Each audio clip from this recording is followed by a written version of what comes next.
maamulka jaamacadda Soomaaliya UNESCO ayaa ka warbixisay habsami u socodka waxbarashada kuliyadaha kala duwan ee jaamacadda Soomaaliya wuxuuna maamulka uu sheegay inay soo kordhiyeen sanadkan qalab lagu fududeynayo tayada waxbarashada jaamacadda Soomaaliya UNESCO. Jaamacadda Soomaaliya UNESCO ayaa ka mid ah jaamacadaha ugu waaweyn uguna tayada fiican kana mid ah jaamacadihii ugu horreeyay ee laga aasaaso magaalada caasimadda Muqdisho iyo qaar ka mid ah gobollada dalka. waxayna jaamacaddu leedahay xarumo aad u fara badan waxayna ka shaqaysaa horumarinta dhinacyada tacliinta sare ee dalka. Jaamacadda Soomaaliya waxay leedahay kuliyado kala duwan iyo maktabado ay yaalaan buugaagta aqoonta noocyadeeda kala duwan, taasi oo ardayda wax ka barata kuliyadaha kala duwan ee jaamacadda waxa ay ku akhristaan ama ay ku kororsadaan aqoontooda. jaamacadda Soomaaliya UNESCO waxa ay wadaa dadaalo lagu tayeynayo dhammaan qaybaha kala duwan ee jaamacadda Soomaaliya iyadoo ardayda ay u samayso tababaro sare looga qaadayo aqoontooda.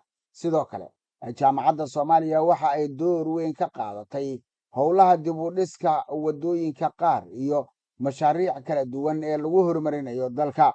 maamulka jaamacadda Soomaaliya UNESCO ayaa muddooyinkii u dambeeyay waxa ay wadeen dadaalo lagu dardargelinayo habsami u socodka tayada waxbarashada ee jaamacadda Soomaaliya.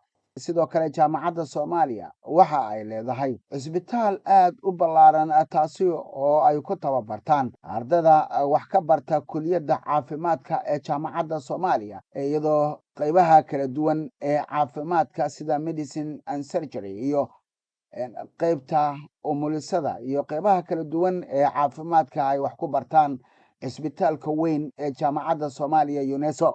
howlaha waxbarashada ee ka soconaya jaamacadda Soomaaliya UNESCO ayaa waxay u socdaan sida loogu talagalay, waxaana wax ka dhiga macallimiin khibrad wanaagsan u leh waxa ay dhigayaan. jaamacadda Soomaaliya UNESCO ayaa waxa ay scholarship siisay in ka badan 200 arday oo ka soo jeeda qoysaska danta yar iyo kuwa barakacayaasha ah ee ku nool caasimadda magaalada Muqdisho, iyadoo sidoo kale qayb weyn ka qaadata howlaha lagu dardargelinayo horumarada kala duwan ee ka soconaya caasimadda iyo dhanka dowlad wanaagga.